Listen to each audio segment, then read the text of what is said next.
자, 이제 시작합시다. 이제 why don't we start now? Thank you very much for waiting. And since we have a more foreign panelists than the Korean panelists, let me speak in English, okay? And let me give the background of this session. In fact, the title of this session is called Bridging the Continents and How to Link Europe and Asia. And last year, there is an organization called Global Neighbours in Vienna, and Madame Jovanka PORSCHE is the founder of the Global Neighbours, and she kindly invited me to come over to Vienna, and I spent 2 months there while giving lectures in different parts of Europe under the auspices of Global Neighbours. And she was doing a very interesting project. It's called it's a train to the future or track to the future? Track to the future, or it's called Peace Train. And it's a very ambitious project linking European countries to Asia, going through Central Asia, and mostly in Uzbekistan, and all the way to China. And she told me that she is planning to get into Hong Kong too. Then I found it a very interesting idea. We talk about the linking Asia and Europe through Eurasian masses, but we always think about Trans-Siberia railroad networks or Trans-China railroad networks, but I have never thought about that kinds of linking, coming through the Europe, starting from Germany, and apparently, her hometown must be Germany, and then passing through Eastern Europe and getting into Central Europe, Turkey and Central Europe, and coming to China and Asia. And I thought that would be a very interesting topic for Jeju Forum. But we have been focusing on Asia Pacific or Indo-Pacific, or we have been debating which one is the correct naming, Indo-Pacific or Asia Pacific. But we rarely talked about the Eurasian mass because that can give an impression that Jeju Forum is a pro-China session because they tend to link with a bridge and a Belt and Bridge BRI initiative. But the idea came from Madame Jovanka PORSCHE, and starting from Europe and coming to this part of the world through Central Asia. Therefore, we thought that it would be wonderful to have a panel on the topic. But problem was when there was a talk of this topic, all the sessions were fully booked. Therefore, we couldn't find any time slot. Therefore, we decided to have the session after dinner. Therefore, it is very strange. This session is the only session that is being held after the dinner. Maybe from now on, that may change the pattern. If you attend the Davos Forum, you have a breakfast meeting, late evening meeting, midnight meetings. Therefore, maybe I hope this session would open up the new horizon. With this brief background of this project, and you may know, but the Global Neighbours, the Madame Jovanka PORSCHE is chairperson of the Global Neighbours, and president is Mr. Kern, former Chancellor of Austria, and Secretary General used to be, or still is, Philip Ressler, who gave a talk at the summit session. But since March, there was a change of the personnel, and now Sid has become new CEO of Global Neighbours. And you may know that Sid is the son-in-law of Secretary General Ban Ki-moon, but no nepotism, okay? He and also Sid served as the director, China director of United Nations, and he just retired, right? Retired from United Nations in March and joined the Global Neighbours. Therefore, we thought that he's an Indian background, but he's a utmost China specialist. He has a very close connection with the European networks. Therefore, he's the most ideal person to talk about this topic. Therefore, Sid will be giving about 10-minute talks on the topic. Okay, and that will be followed by discussions by several panelists here. We have anyhow, let us give a big applause to Sid, okay? Okay. And then I will give it, just give some more time. And Jovanka PORSCHE will be commenting on his presentation. And then, Ambassador Georg SCHMIDT, the German ambassador to Seoul, and Georg will be commenting on both Jovanka and the SCHMIDT. And then we have Uzbekistan ambassador to Seoul, and I'm not familiar with him, therefore I will read. Alisher ABDUSALOMOV, okay? The ambassador Salomov will be giving a comment on 3 of them. When we invited 2 members of National Assembly, one from ruling party, one from opposition party, People's Power Party. We need a balance, okay? Otherwise, I will be criticized. Therefore, we have a Jaejung from the ruling Democratic Party of Korea. Please give applause to. She's now serving in the Foreign Affairs Committee, and she has been very, very active in interacting with diplomatic corps. And recently, she's giving a lot of attention to V4 countries. And also then we have a Gunn, National Assemblyman Gunn.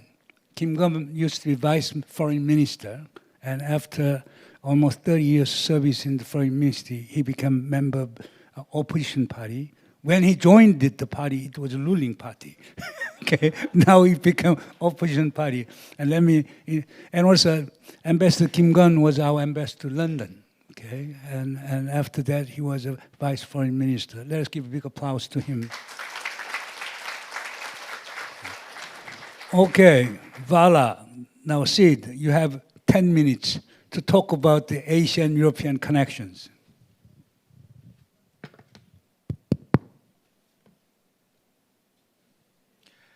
Well, Excellencies, ladies and gentlemen, good evening. But first of all, before I even get started, having spent 30 years in the United Nations, and most of it in perhaps some of the most fragile parts of the world, I can't but take a moment to acknowledge Pakistan and Qatar for the recent events that we've seen unfold in the Middle East. Who would have thought this was ever conceivable? And I would just want to take this opportunity, Ambassador, to commend your country. We recently sent a letter to your ambassador in Vienna, congratulating him for the initiatives that Pakistan has taken. I think it's symbolic of a new realignment which is happening in the world. And obviously, geopolitics has got upended. Nobody would have thought that we would be here at this moment, at this point in time.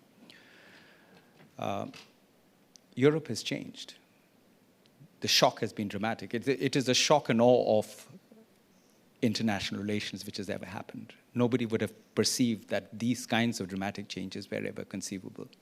It's happening.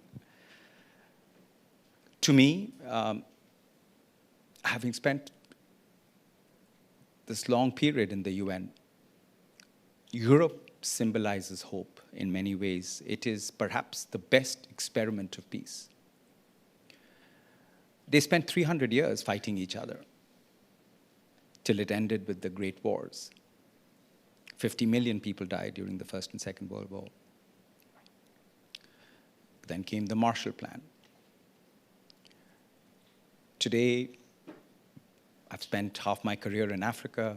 When I look at ASEAN countries, everybody aspires to be the European Union project.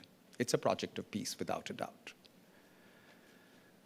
And despite whatever the flaws that may be, many of us in the world believe that a reinvigorated European Union is in the best interests of the world. And perhaps a European Union that is no longer dependent on the coattails of the US. And I think, that's very, very important. So a European Union that emerges in this particular geopolitical framework, which can actually potentially it is actually a multilateral bridge between the Americas, Europe, Africa, Asia, everything else. It has the sophistication, it has the technology, it has the industry, it has the innovation, it has the capacity. So when I met Jovanka, it was actually at the residence of Ambassador Kishore Mehbubani, who is a Singaporean diplomat who's been the president of the UN Security Council on 2 occasions, spent 10 years as the PR of Singapore to the UN. And before my arrival, I was in Kenya as the UN resident coordinator there, and before my arrival to China, I consulted at great length with him, and perhaps I was also influenced by a lot of his writings. It is clear to me, the only continent that I've not served is in Latin America, but otherwise I've served everywhere else in my UN career, starting in Bosnia. This is Asia's moment. It has risen from a historic legacy where 1945, when the UN was created and the Charter of the United Nations was signed, many countries were not even independent. But today, Asia, in many ways, where half of humanity's population resides, is where the future is. The ASEAN countries themselves together constitute a 650 million people market. Then when you look at China, India, and you combine that with Pakistan, all the related countries, all the way up to the Middle East, you're talking about nearly 4 billion people. So basically, the whole of humanity, half of humanity is on this side of the spectrum. So it's in Europe's interest, actually, to see a way to have a bridge, an economic bridge, given that there are challenges that Europe faces, and many parts of the ASEAN countries, including Korea, Japan, China, with a rapid demographic aging, rapid demographic transition. Fertility rates have dropped exponentially to less than 1. Perhaps the opportunities of convergence are around industry, around a silver economy, around shared experiences on health, on climate, many things that could actually reshape the ecosystem. But there is another interest that Europe would have. I firmly believe that the Marshall Plan was perhaps one of the best experiments and a potentially which could be magnified to many parts, not just of Asia, but to Africa too. And I call that a Marshall Plan 2.0, where there could be an exponential return of investment by investments in Africa, by investments in Asia, investing in infrastructure, in human capital, in business, that could regenerate economic models. And I say this having been a student of Paul Krugman at Princeton. I'm convinced that a new economic model has to reshape the ecosystem, and that new economic model reshaping the new ecosystem will reshape peace, security, and development, the entire charter of the UN, peace and security, human rights, and development. I say this with every conviction at my disposal simply because, Excellency, I've seen some of the most fragile parts of the world. You know, when I went to Bosnia for the first time, I just left the army in India. And to me, it was a shock that a European country would be in such, in such turmoil. The cruelty they visited on each other was as savage as any part of the world. You know, we thought you would only see savagery in Africa, but that savagery was beyond comprehension. But yet, there is a civility, there is a aspect of Europe which is absolutely incredible and amazing. And having lived in China for the last 5 years as leading the UN there, a country team of 28 UN country, agencies, funds, and programs, I've seen the best part of the abilities of what Asia and Europe can actually do together. And today, 2 Asian countries have pushed for peace in the Middle East. Who would have ever thought? I would never have conceived it ever in my entire career.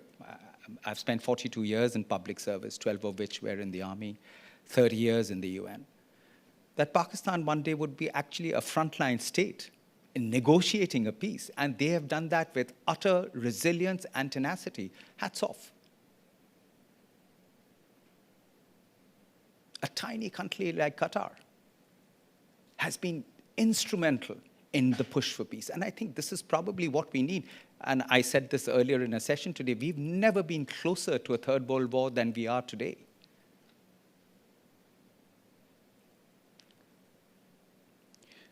I got into a lot of trouble in 2022 when I got demarched by several European countries because I was asked by Bloomberg what my opinion was on the war in Ukraine and what China could do. And I said, this could be China's Nobel Prize moment to help end the war. And the reaction was swift and quite, you know.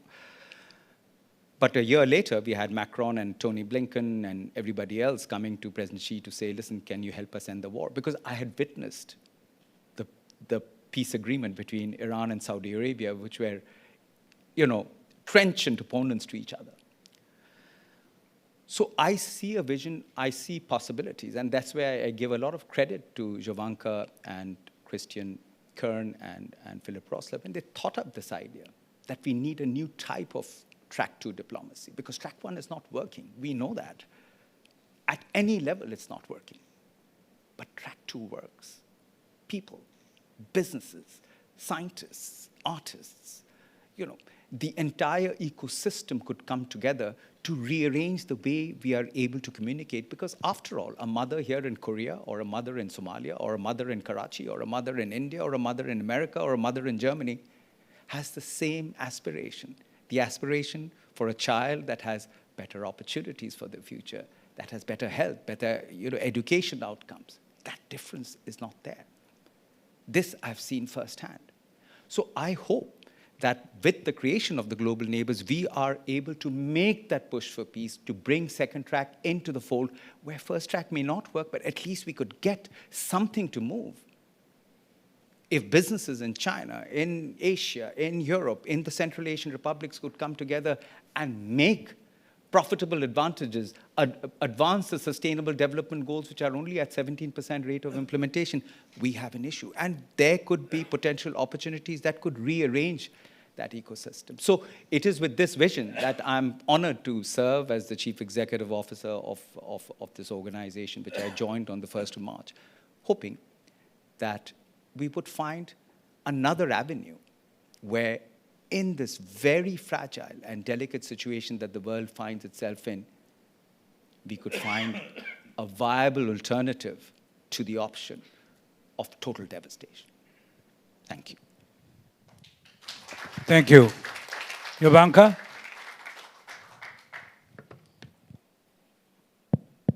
Yes.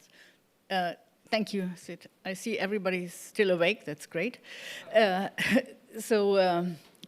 I would like to finish on a more positive note. I see the point of we are close to a third world war, and I find it really frustrating whenever I see the news. But I thought maybe it is interesting for you to hear why I'm doing what I'm doing.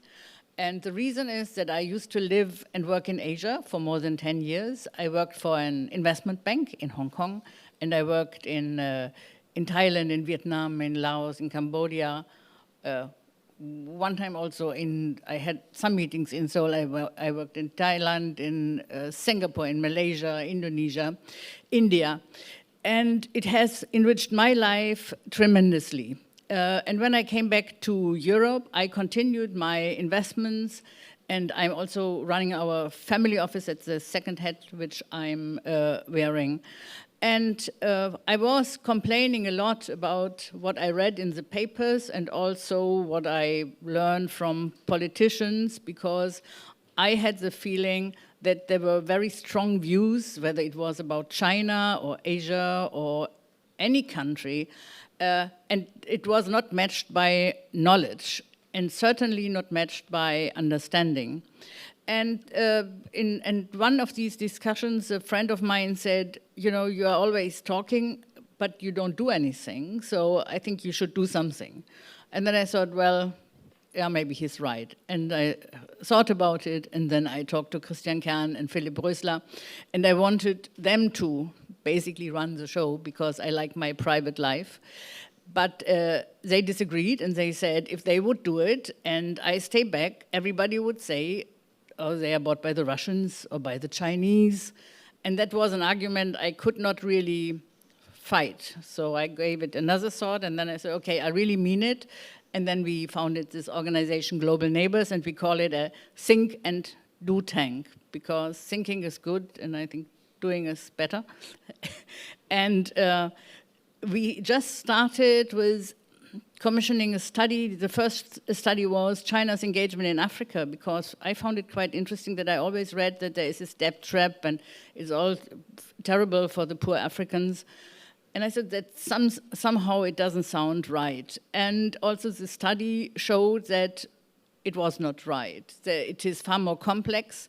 And then we commissioned studies on China's engagement in ASEAN and in Middle East, and we compared it to Europe. And then we invited opinion leaders to luncheons and dinners, because we wanted to find out, are we in a bubble? And I and Christian and Philip think that it's so important what we do, and everybody else might think it's not.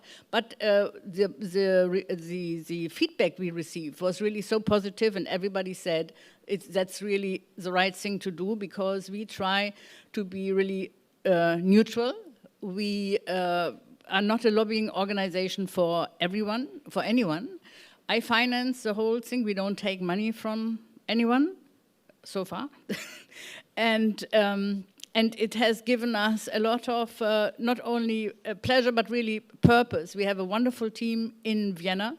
Everybody likes their work. That's also something what is really important for me. And then I was thinking of what other projects could we do? So one was a fellowship program, where we have an apartment in Vienna, and we invite either former politicians or scholars like Professor Moon. So we had Jude Moore from Liberia. He was the Minister of Infrastructure. His research is also focusing on China's engagement in Africa. We had Professor Moon. We had Igor Luksic from Montenegro. And at the moment, somebody is working on a study on Afghanistan. And then I was thinking we should find some way to connect Europe with Asia, and I had the idea we should charter a private train and go from Europe to China through Central Asia, because I thought Central Asia is such an important area. So the countries like Uzbekistan and Kazakhstan and Tajikistan, Kyrgyzstan are also so undervalued, and I said we have to do something about it, and people have to go and see for themselves. It's not good enough to read about it. And to sit in a conference room, although I really appreciate the opportunity here, and I think that Jeju Island is great, and the conference is great, but I thought we should go for a new format. So what we want to create is basically a World Economic Forum on tracks. So the first one will be from Europe to China, where we start in Duisburg. And why Duisburg? That's a place where President Xi Jinping greeted the first train, which came from Chongqing, I think 11 years ago. And then we go to Austria, and we go to Serbia, to Turkey. We take a plane because we cannot go through Iran and we cannot go through Russia. And we then go to Samarkand, and then to Tashkent and Bishkek, Almaty, and then we go to the Chinese border, and we will end in Xi'an. And of course, most people cannot go on the train for 18 days because it's too long. That's why we stop every second or third day, so people can join for 2 days or 3 days, or do the European part or the Central Asian part or the Chinese part. And the space is limited, so it will be very exclusive. It's invitation only, and it will be politicians, scientists, entrepreneurs, and also artists. And we will discuss things like AI and governance, AI and education, but also food security. We will also discuss the future of living. And then along the tracks, we plan to have larger gatherings and conferences where we will also look at investment opportunities and hopefully find partners for investments. We don't know yet. And if somebody asks me, what do you expect to come out of it? I say, I don't know. And that's why I do it. And that's what I find exciting. If I would know, no need to go, right? And so therefore, we start in October. And next year, we will go to Kenya already. We also plan to go to India. And we also plan to go from Shanghai to Vietnam, and we go wherever there is a track, and we can go by train, and wherever we are welcome. And I visited the Central Asian countries, and I told them, you know, I would like to do this project, but I'm only doing it when we are welcome. We are not coming to tell you what to do or not to do. We want to explore and to find out and really appreciate the different worldviews, different cultures, and learn from each other, but cooperate. And I think it's so important that even in this age of AI, and we are talking so much about it, and I think it is really so important, and it will change probably our lives significantly, but I think we really have to appreciate humans. And for me, it's about people, and it's people who take these decisions, and it's about trust, and it all boils down for me for relationship, trust, and cooperation. And that's basically what I want to say. I think I have already taken too much time. Oh, is it okay? Okay. Okay, so yeah, that's basically it, I think. Thank you.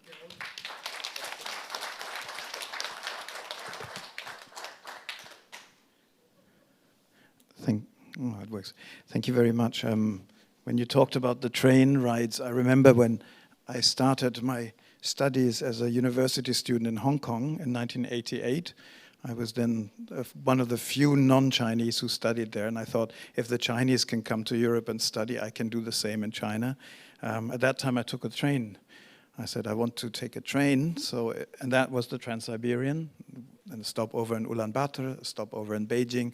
So it was quite an interesting experience, and I would recommend any European do that just to get a feeling of what's between. Like, don't just fall asleep in a plane, but just expose yourself to that. So I think it's a fantastic experience, and it would be a very fantastic experience to do it via Central Asian countries. And I'm sure you will say more about the Central Asian bit. I don't need to do that, and I think it's much more than just a passing through station, than passing through Central Asia to reach China. I think it's very much a destination of itself. We had Central Asian strategies, etc., but we hear more from that. And by the way, we also had other linkages when it was more accessible to go via the south. I remember all the German hippies who traveled to Afghanistan overland in the 1970s. Why should that stop? It did stop, but why shouldn't we really, if you dream, Asia to me is also Iran and others, why not have connections there if the situation, circumstances allow that? That to begin with a little bit. We had the connection with Russia that I talked about. The connection is not there anymore, and I think you all know for what reason.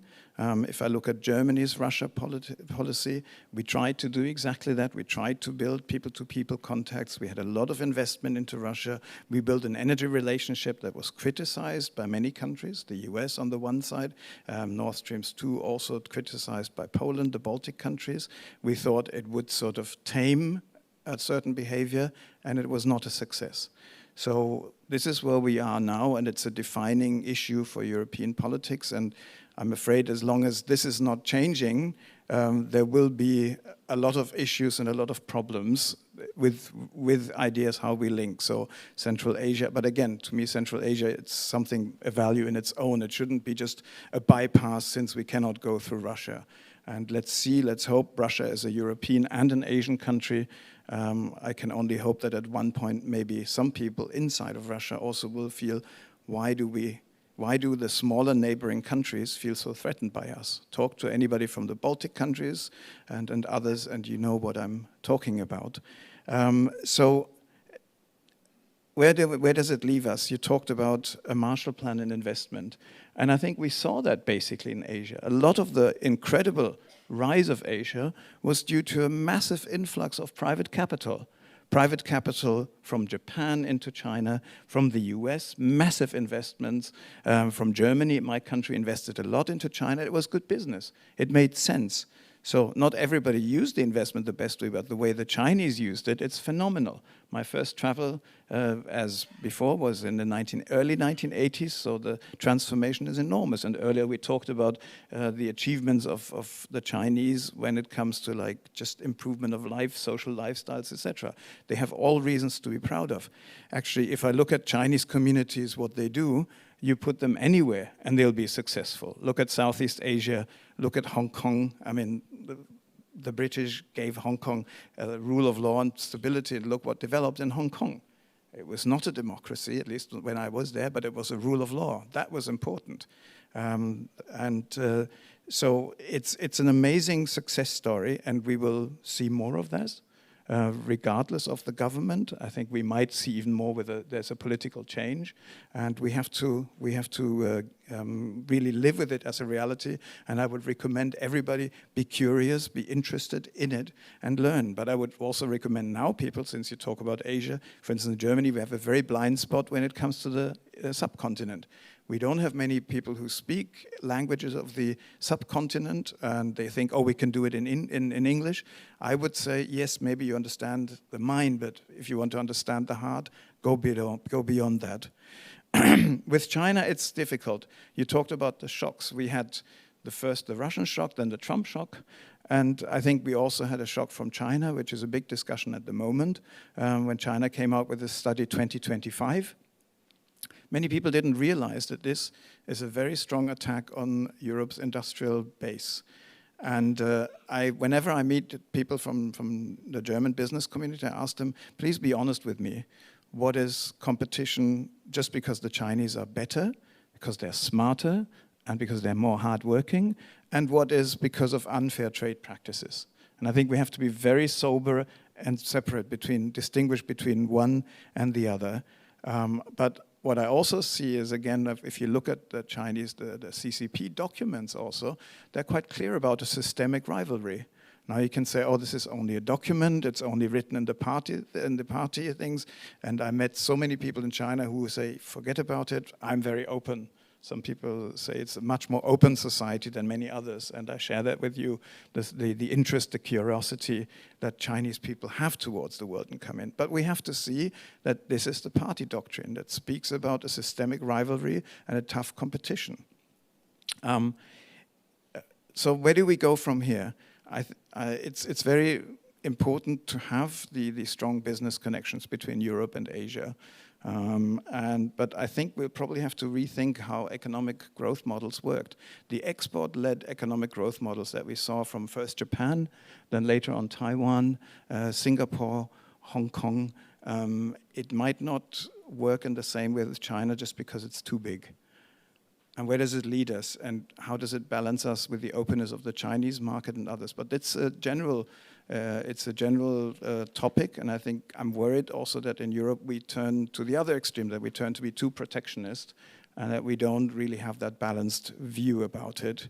And I wanted to finish off. It was very nice to hear your kind words about Europe and the European projects. I grew up right next to the Alsace, so Germany and France have been battling themselves over the Alsace for hundreds of years, and the generation of my parents were still told that this is a hostility which is genetic, an Erbfeindschaft, and there's nothing genetic about enmities or not. It's we can get on, or we can actually also deal with hostility and just trade hostility and perpetuate in our education system. And it's a true miracle to me, unfortunately, only after the country that I'm representing here basically attacked all European neighbors with the exception of Switzerland.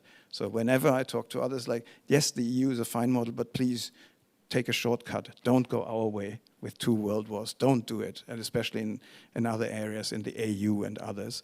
So, but the EU is also very special and unique in shared sovereignty. I don't see that happening in many other places. And it's difficult. You can also see a backlash. Many people don't want that again. I can see that in the EU now, it's worth to notice that there's less, that we managed to have an FTA now with India, which took decades, and I think it was only possible because we feel the trade pressure, and some people now say, look, we don't have to put every little detail in an FTA, it's about free trade. That's something, an FTA with Mercosur, All these things have been in the negotiation for a long, long time. Let's see where it stands. And if I look at the inside for the EU, we have enormous problems because the world is changing, these shocks are changing. Then we have internal shocks like demographic change, we have climate change, we have AI, we talked all about this. And what do? You go, some people promise you to go back to an imagined past that seems to be beautiful, and that was never like that. And I'm quite worried that the EU, that you from the outside are so positive about, that we have people from the inside who want to undermine what we have achieved despite all the problems.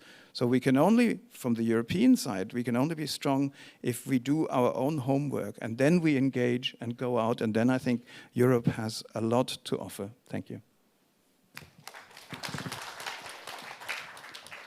Thank you, Ambassador Schmidt. Okay, Ambassador ABDUSALOMOV. Professor Moon, thank you very much. I'm very much honored to be part of this session, and with such a distinguished people who are leaders in this world. So, Excellency Ambassador, honorable members of the Parliament, very nice to meet you today. I'll briefly tell about the region, Central Asian region. And we think that we welcome this timely discussion. This is in the era of fragmentation. Eurasia should not be seen as a dividing line, but as a bridge connecting Europe and Asia. Uzbekistan, the country which is located in the heart of the Central Asia, and this region is stepping forward on a global stage under the slogan. We have this slogan coming from all of our countries. 5 countries, 1 region and 1 voice. So we are moving towards uniting, and we increasingly present joint positions now at the UN and other international organizations. And we can say that the Central Asia today is a vivid example of good neighborliness and partnership for the common good. The situation changed fundamentally when we realized that no one else would solve our problems for us. Central Asia was very different 10 years ago, and we understood that even the most difficult issues must be resolved only through the dialogue and a reasonable compromise based on friendship and the mutual benefit. And we can say that we melted that ice, overcame the crisis of trust, opened the way to a higher level of cooperation. There was a big progress for the last 10 years, and it's seen even in the trades. It's Uzbekistan's trade with our neighbors, Central Asian neighbors, has nearly tripled. And one of the most sensitive issues, like a border delimitation and demarcation, which was unresolved for more than 30 years. We had this problem with all of our neighbors.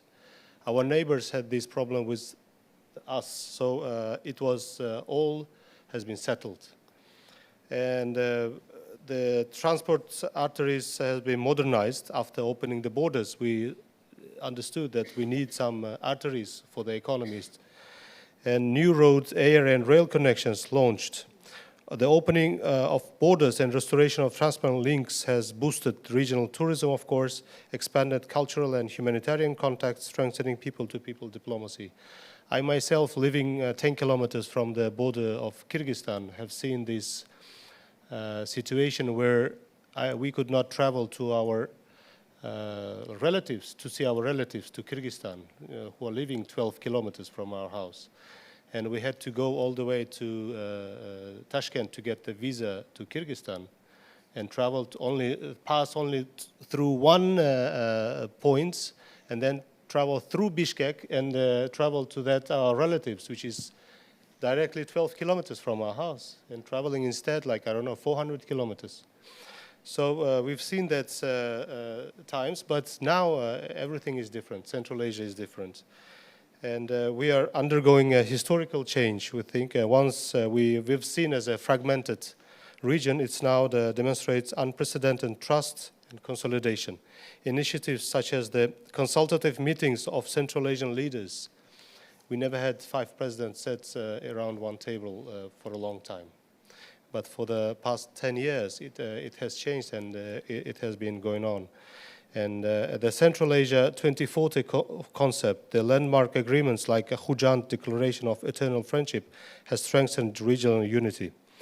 And Uzbekistan is one of the two world countries which is double landlocked. And all our neighbors are landlocked countries. We used to say, oh, we have a problem, we are a double landlocked country. But now we say, nowadays, Central Asia today is not landlocked, but land-linked, a vital bridge between Europe and Asia. With nearly 90 million people, more than half of which under age of 30, very young population, vast resources and strategic location, our region is ready to serve as a corridor for energy, transport, and innovation. Uzbekistan's role in this transformation should be very clear. My country is becoming one of the key economic hubs for Eurasia.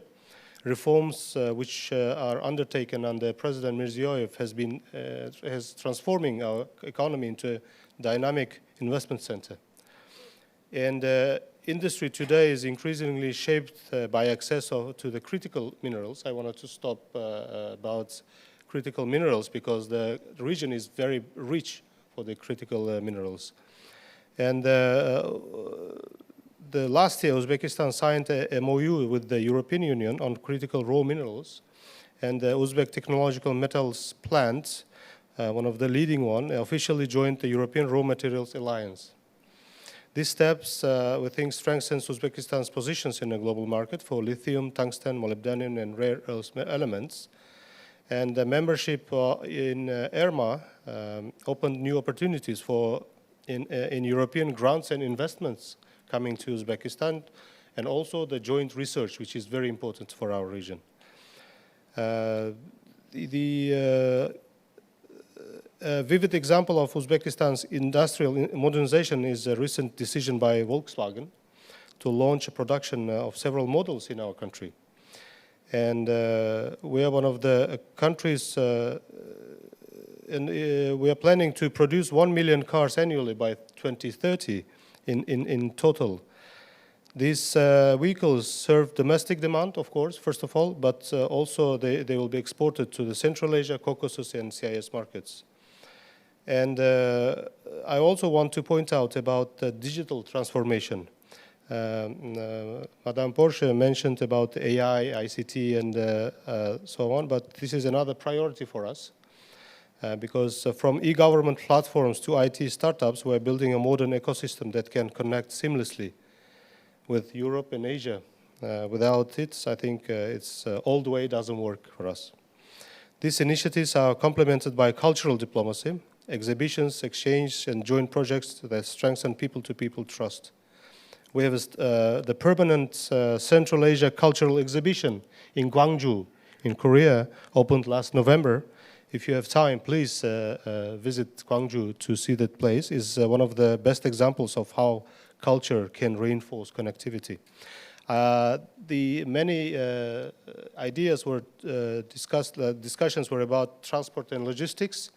That's another priority. Proposals for the green corridors and single window systems along the Trans-Caspian route are laying the foundation for a competitive trade corridors. And this is the western parts, western routes, but Madame PORSCHE mentioned about the charter train, which is going to travel to China, and with the project Uzbekistan, Kyrgyzstan, China route is now being developed and constructed. We also think that that route will be expanding Uzbekistan's capacity to serve as a bridge. And we think that the digitalization of the customs and transport procedures is already underway. We have been talking to our neighbors about this matter, these green corridors where the trains pass without any stopping in the customs because of the digitalization. That's very also important. And because we are now in Korea, speaking here, I also would like to say that there is a huge a number of opportunities for Korea in this case. By engaging with Uzbekistan's investment reforms, industrial growth, and regional integration, Korean companies can secure new partnerships in manufacturing, logistics, and green technologies. Especially this is important when Uzbekistan is enjoying the GSP Plus regime. The made in Uzbekistan products can access to European Union markets without zero custom tariffs, and it's more than 6,000 items enjoy this the regime. So natural synergy can be achieved with Korea's advanced manufacturing and technology sectors, which depend on secure supplies of critical minerals. By partnering with Uzbekistan, we think Korea can strengthen its supply chains, support and innovation. And lastly, Europe-Asia cooperation must be practical, we think, and future-oriented. The European Union is the largest investor in Central Asia, with over 100 billion euros invested in the past decade. Elevating relations to a strategic partnership backed by the Global Gateway package of 12 billion euros opens a new era of cooperation. In this context, discussions are underway to conclude a free trade agreement between EU and Central Asian countries, as with Mercosur, India, and others. This would diversify trade ties and reduce dependence in a win-win deal. Uzbekistan stands ready to work with partners across both continents to build Eurasia that's not a frontier of division, but a platform of connectivity. And to just mention the comment to Madame PORSCHE, you mentioned that we will go to Central Asia if we are welcome. I mean, to any place. And I would like to say, as a representative of Uzbekistan and as a representative of Central Asia in this session, even though our Tajik ambassador is here, you are mostly welcome in our region, in Uzbekistan, and we have building our trust and cooperation. And I'm really looking forward to have a very good ties in the future. Thank you very much. 자, 이재정 의원님. 네, 자장을 맡으신 우리 문정인 교수님, 제가 정말 존경하는 분인데요. 문정인 교수님과 식사를 하시거나 30분 이상 대화를 하시고 나면 세션이 만들어집니다. 그리고 그 세션은 바로 대한민국 국회에서 정책으로 이어집니다. 너무나 이상적인 모습이지 않습니까? 제가 V4 국가에 관심이 있다고 말씀을 하셨는데 V4 대사님들과 식사를 했습니다. 국회에서 한번 불러서 이야기를 나눠보면 좋지 않을까라고 이야기했습니다. 그러면 저는 퍼포먼스가 좋습니다. 그래서 바로 실행을 했습니다. 그냥 V4 대사님들과 의원들 간의 만남이라는 것은 사진 찍는 이상 의미가 없을 것 같다. 그래서 V4가 대한민국으로서는 유럽 수출의 교두보이기 때문에 대한민국의 기업인들이 관심을 가질 것이다라고 생각해서 우리 대기업에게 참가를 요청을 했더니 대한민국 10대 기업들의 대부분이 조찬 모임에 참석을 했습니다. 그래서 그 가운데 V4 대사님들이 각각의 국가의 상황에 대해서 브리핑을 하셨고요. 그리고 기업분들은 V4 국가와 관련된 여러 가지 민원도 있었고요. 또는 투자에 대한 정보 요청도 있었고 실시간으로 이루어진 그날의 정보 교류 시간이 굉장히 실질적이고 의미가 있다는 이야기가 많아서 그 이후 여러 각국의 대사님들께서 국회 조찬 모임을 요청해 오십니다. 이 모든 에너지의 동력이 우리 문종인 교수님께 있으신 것 같은데요. 문득 제가 하는 국회와 또 민간 영역 그리고 또 외교의 각 주체들과의 연결고리가 되었던 제 롤 이외에 유라시아 협력을 위한 대륙간 연결 이 자리에 저는 왜 있을까를 고민해 봤습니다. 대한민국 국회의원 여야 의원이 2명이나 있는 이유는 무엇일까? 여기는 제주 포럼이고 제주 포럼은 대한민국이기 때문에 그러면 주최자이기 때문에 와 있는가? 거기에는 제가 좀 동의가 안 되더라고요. 그것만으로 와 있다는 이유가 동의가 안 되더라고요. 그래서 고민을 해봤습니다. 저희는 미국의 강력한 동맹국입니다. 그럼에도 불구하고 유라시아 동쪽 끝에 위치해져 있습니다. 아시아에 있는 국가입니다. 그리고 민주국가입니다. 그런데 안정적인 민주국가입니다. 그럼에도 불구하고 분단을 경험하고 있습니다. 세계에서 부상하고 있는 제조업 무역국가입니다. 그럼에도 불구하고 자원 수입국입니다. 누구보다 단절의 비용을 알고 연결의 가치를 아는 나라가 바로 대한민국입니다. 이런 중견국가 대한민국의 역할이 바로 유라시아 협력에 있어서 있지 않을까라는 생각을 해봤습니다. 과연 유라시아 협력이 개발되지 않은 또 다른 지역을 개발하는 것에 그치거나 아니면 지금 전쟁으로 인해서 단절된 무역 회랑을 우회하는 또 다른 회랑을 만드는 일에 그친다면 그건 정말 너무나 시시한 일이 될 것 같습니다. 그리고 단순히 유럽과 아시아 연결이라는 그런 단선적인 역할만 고민한다고 해도 너무 시시한 일이 될 것 같습니다. 특히 지금은 분절된 국제관계 상황에서 또 다른 연결의 가치를 찾아내는 일, 그것을 통해서 분절된 국제 질서에서 또 다른 유의미한 행동의 결과, 케이스를 만들어낼 수 있지 않나라는 생각을 오늘 세션 이전에 해봤습니다.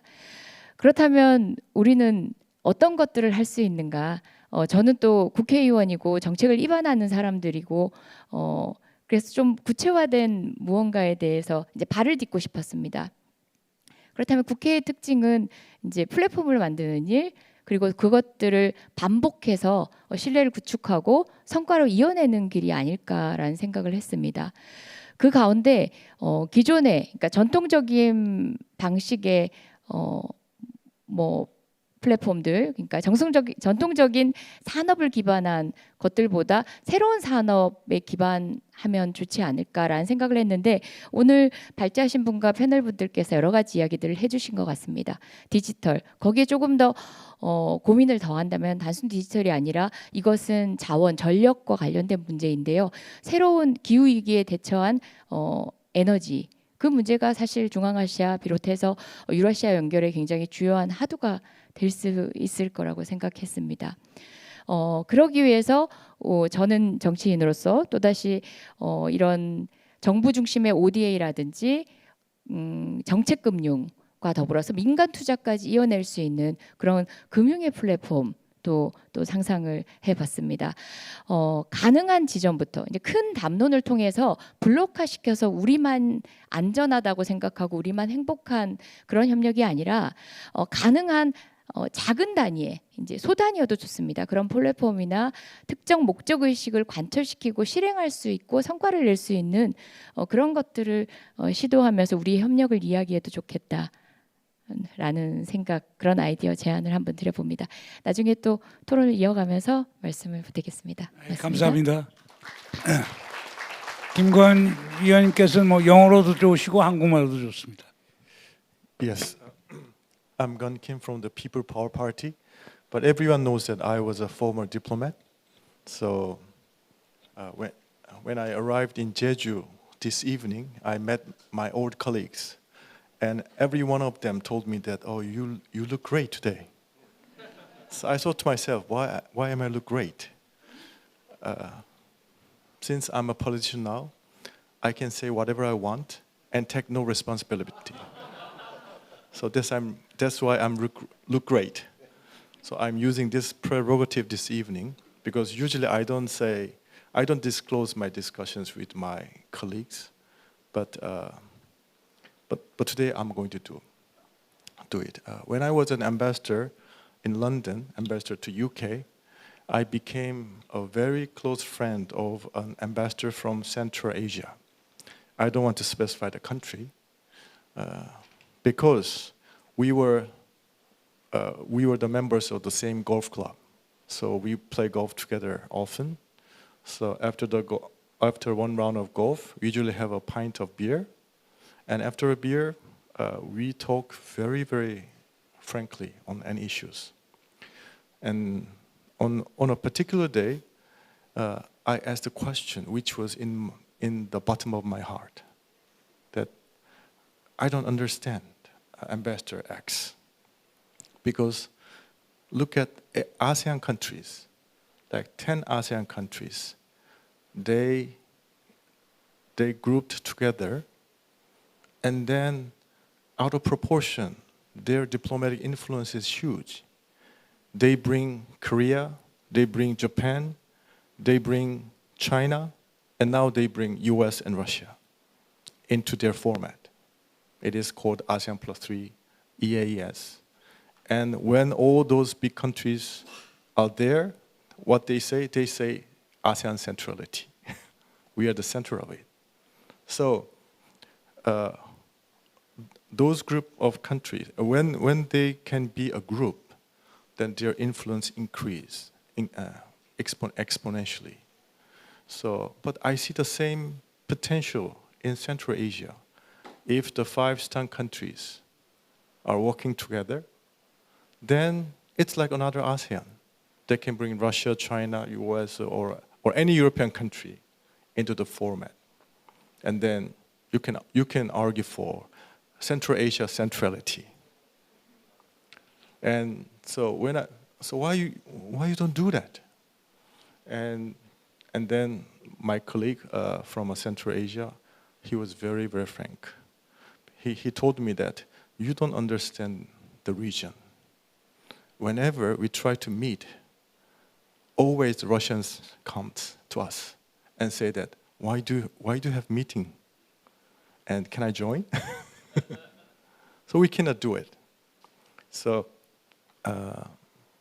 that's what he told me. And but I asked this question. But we have Korea Central Asia Forum, which was represented by foreign minister level. So 5 foreign ministers and Korean foreign minister is getting together. So we are doing that. And then my colleague from Central Asia told me that it's because it's Korea. Because when we have meeting with Korea, nobody cares. But if we have meeting with Japan or US or EU, then I think Russians will not be very will not be happy with it. So I saw an opportunity as a facilitator in this part of Eurasia. Korea play a role. So I suggested to him that, oh, yes, we will make a cover for you. And then you unite yourselves and play some role. Become another ASEAN. So if you play that role, then you will be the center of security and prosperity in all the Eurasia. And he said that, yes, let me see what I can do about that. But then we departed, and he retired, and I'm retired. So I don't know what is going on after that. But I was so happy to hear that we are going to have the Korean Central Asia Forum on the level of summit, on the level of head of state. So Korea can provide another cover that the 5 head of states can gather together and have discussions on how to develop the unified front among the 5. So I think I see a lot of potential on 5 Central Asian STAN countries, we usually call it. And if they're united, they can play the role like ASEAN. And if they can play the role like ASEAN, I think Eurasian continent will be much more secure and prosper. So, and for that, I think we are ready to support you as a cover. So I'm really happy that we are going to have the first head of state level Korea Central Asia Forum this year. So thank you very much. Thank you. National Assembly woman Jaejung mentioned about V4, but a lot of people may not know what is meant by V4. V4 means Poland, Czech, Slovakia, Hungary. And tomorrow, I think tomorrow morning, we have a special session on V4. We have a Polish ambassador here, and therefore there is one new element of Jeju Forum. We never touched, V4 in the past, but owing to National Assembly woman Jaejung's effort, now we are having a V4 at the Jeju Forum, and also the Central Asia session is the first time. Therefore, there's two new elements. And also, we always invited someone from the United States and China. Okay, but this time we invited from India. Therefore, Jeju Forum is trying to diversify.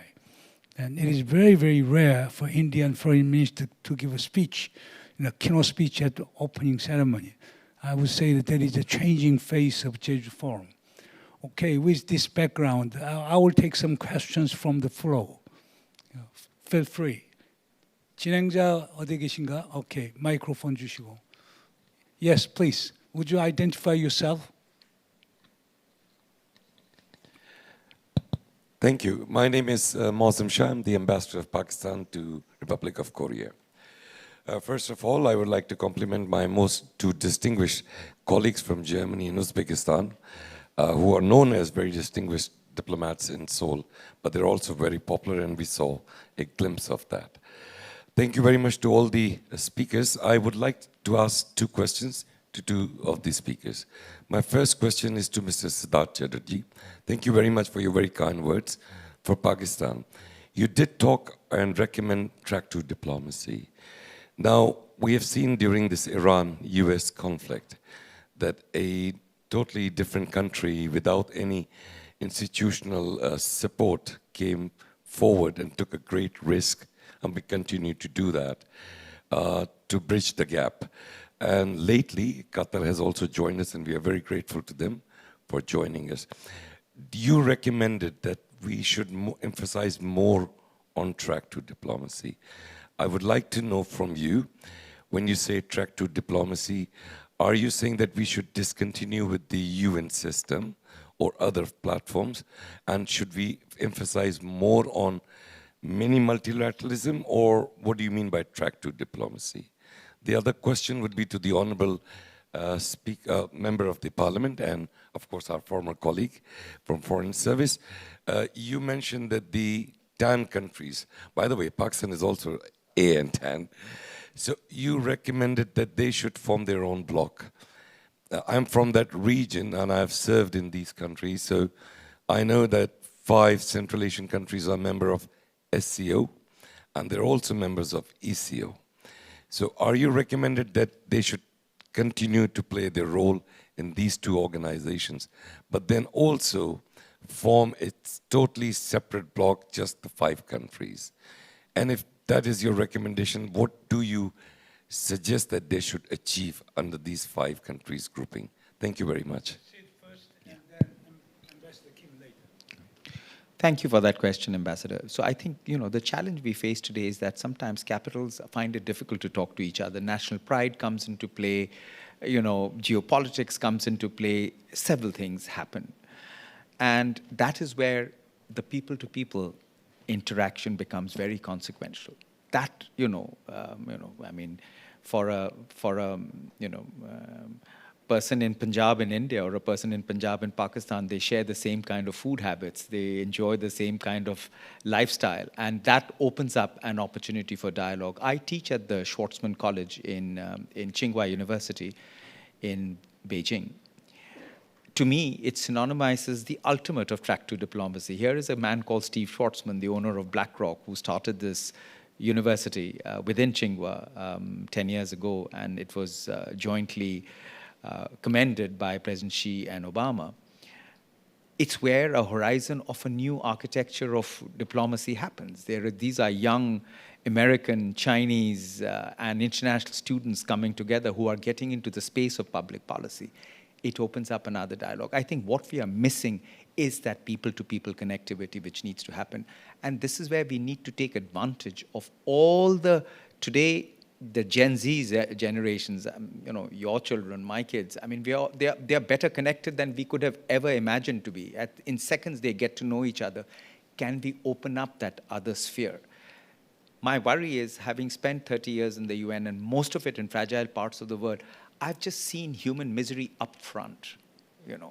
A malnourished mother delivering stunted children in Somalia, or a child who's completely emaciated, and the complete absence of micronutrients, where by age 5 the child has no cognitive abilities and is surviving.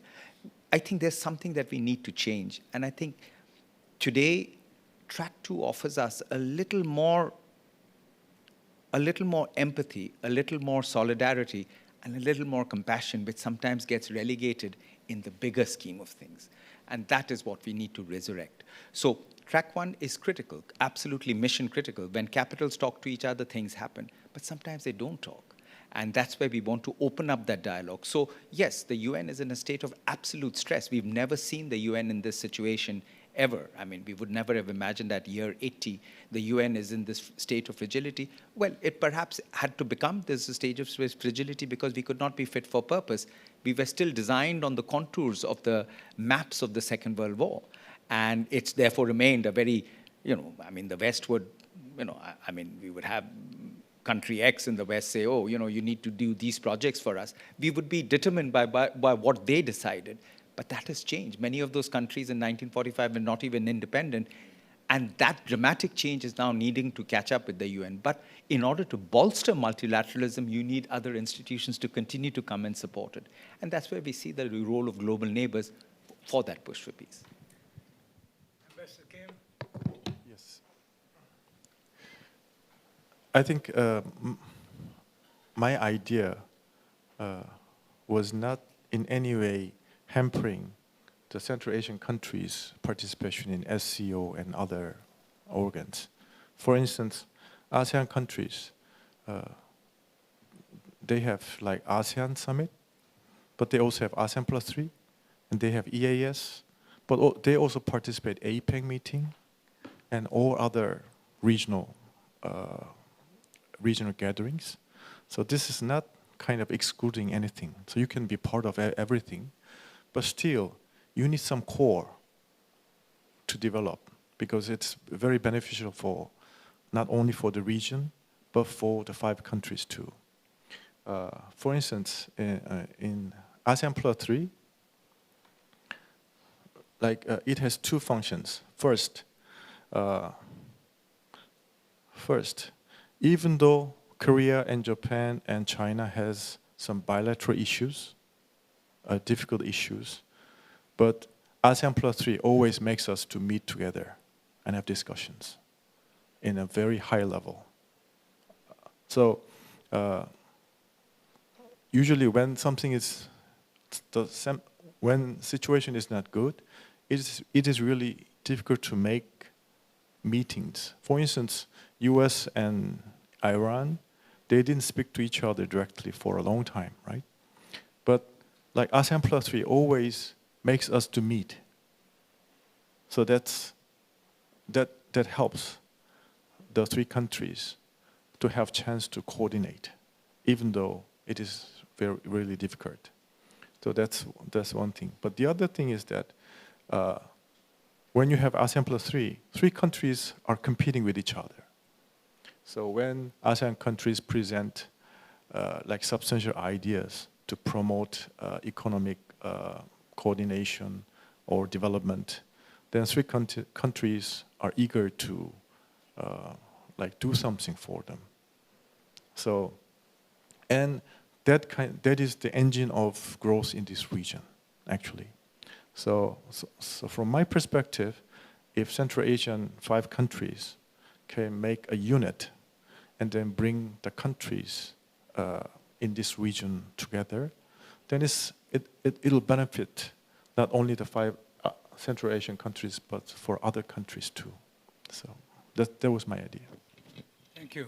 Any further questions and comments? Yes, the lady in the middle.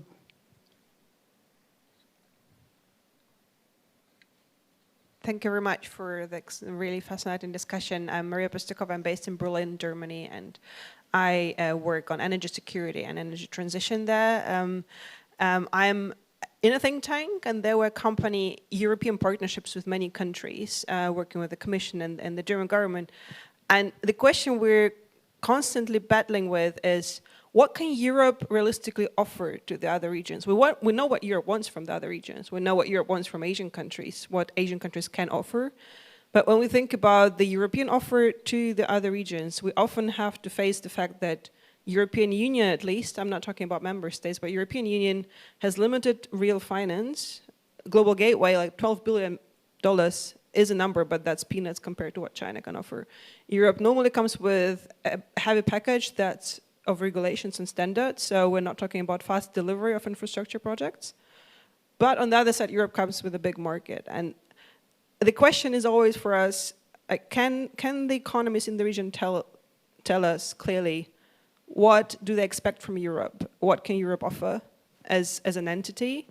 And how to build that into that Europe-Asia cooperation that kind of is profitable for both sides. So I'd be really keen to hear that take from particular speakers in the region, but of course also from Ambassador Schmidt, kind of the European perspective on that. Thank you. Okay.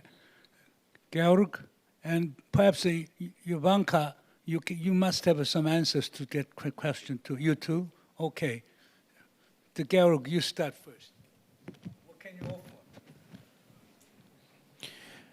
Apparently enough, so for the Central Asian countries to say it's good to have an FTA.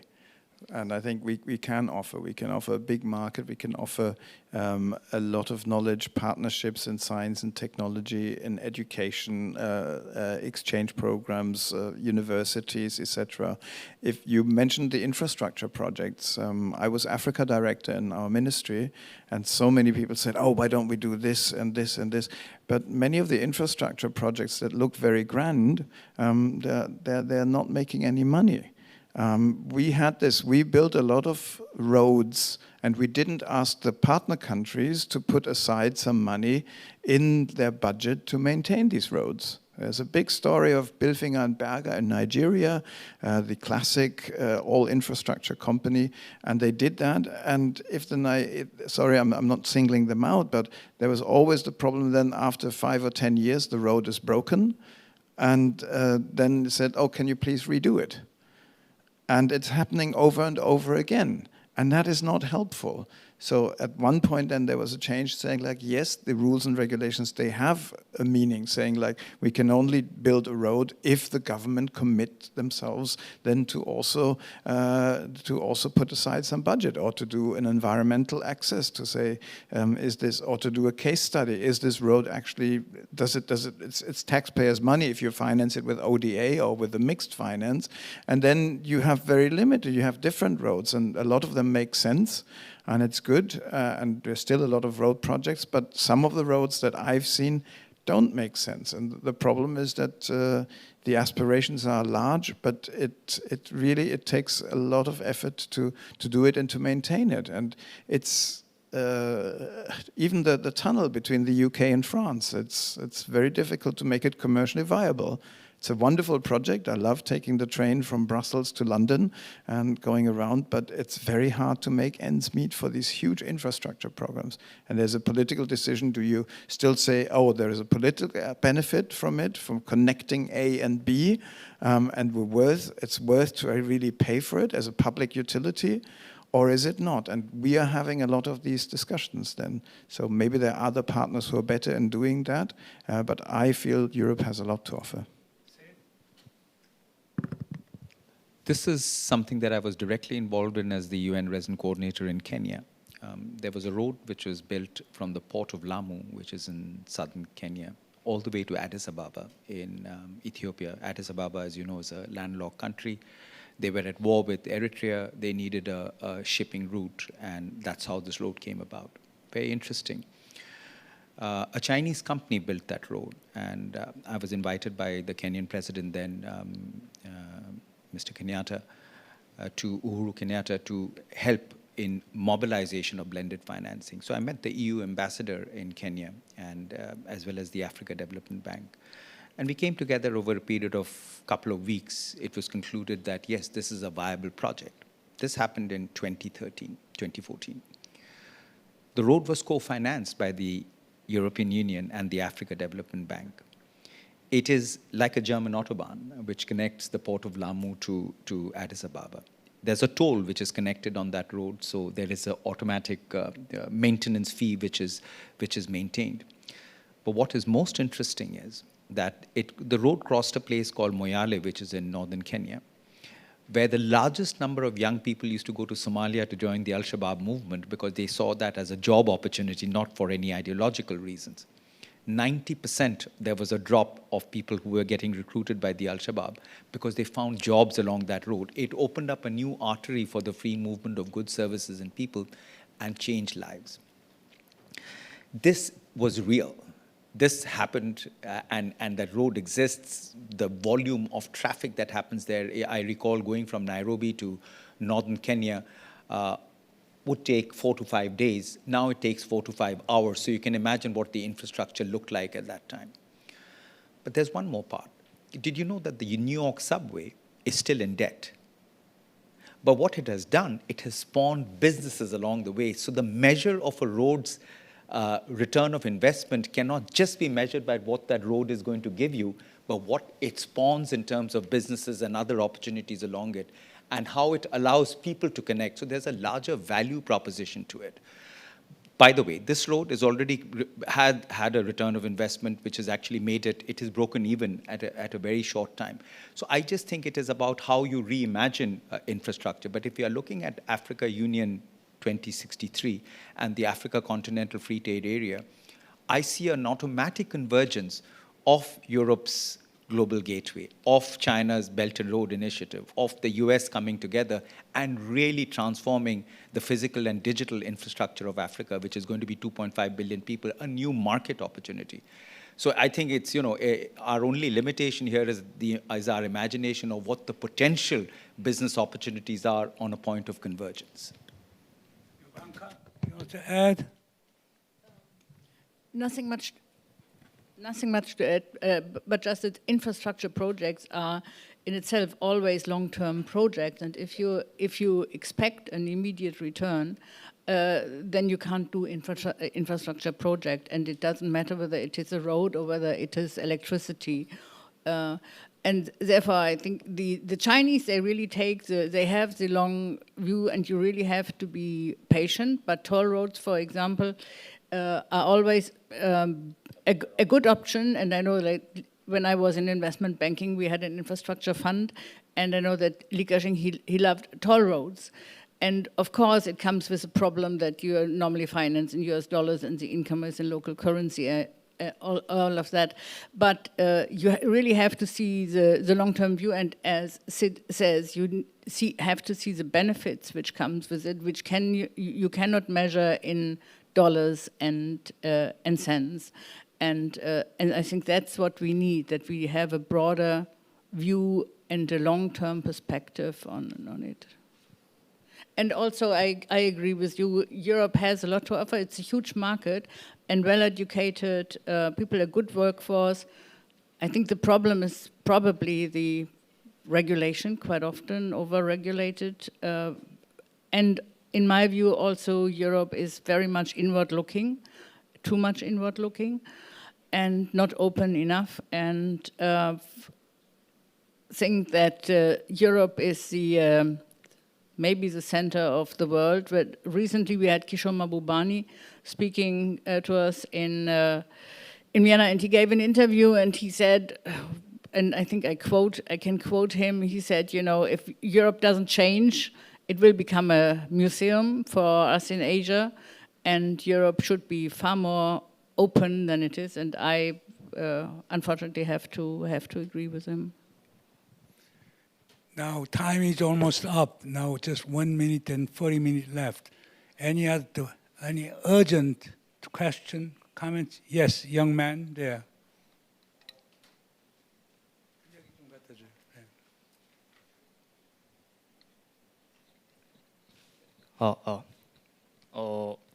제가 질문 드리고 싶은 건 이재정 국회의원님께 한번 여쭤보고 싶습니다.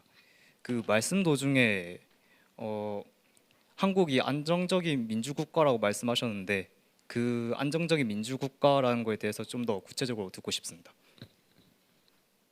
Please, go ahead.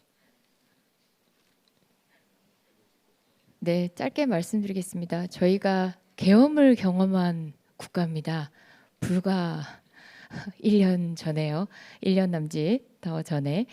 그럼에도 불구하고 국민들이 극복해내고 헌법 시스템인 국회가 계엄을 해제하는데 아주 짧은 시간이 걸렸습니다. 그리고 탄핵 이후 대통령 선거를 통해서 새로운 정부가 들어서고 동의하건 동의하지 않건 시스템을 통해서 민주주의를 지킬 수 있는 건강한 민주주의, 안전적인 민주주의 국가라는 것에 대해서는 여기 계신 많은 분들이 동의하시지 않을까 생각합니다.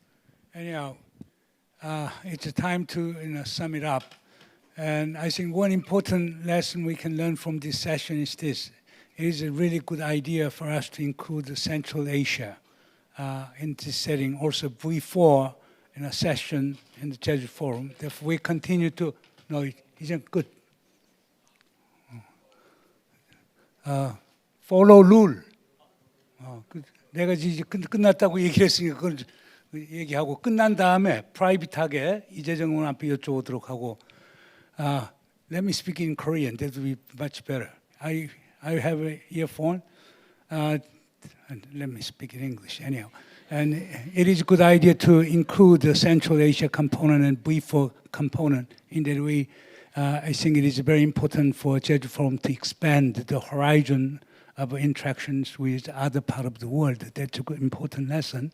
And the second suggestion I have in mind is this. If you're going to have, if Madame PORSCHE wanted to have a peace train next year, I hope that you'd set the final destination of peace train to Jeju Island so that we can synchronize the peace boat, peace train with the convening of Jeju Forum. Then you can bring, the Asian, Central Asian, and European leaders come to, this part of the world. Then you can easily have Chinese, Korean, Japanese, ASEAN leaders here too. Therefore, why don't we give a big applause to her so that she can keep in mind. Third one, as the National Assembly woman Jaejung said, we got to really think about having parliamentarians here, and parliamentaries from Central Asia, Europe, because we have parliamentaries mostly from Japan and sometimes United States and South Korea. Therefore, it is very important for us to include from the Central Asia and European countries. That will make this session, this forum will be much more stronger and rich. Anyhow, I again would like to thank to all of you panelists. Would you give a big applause to the panelists here? Thank you.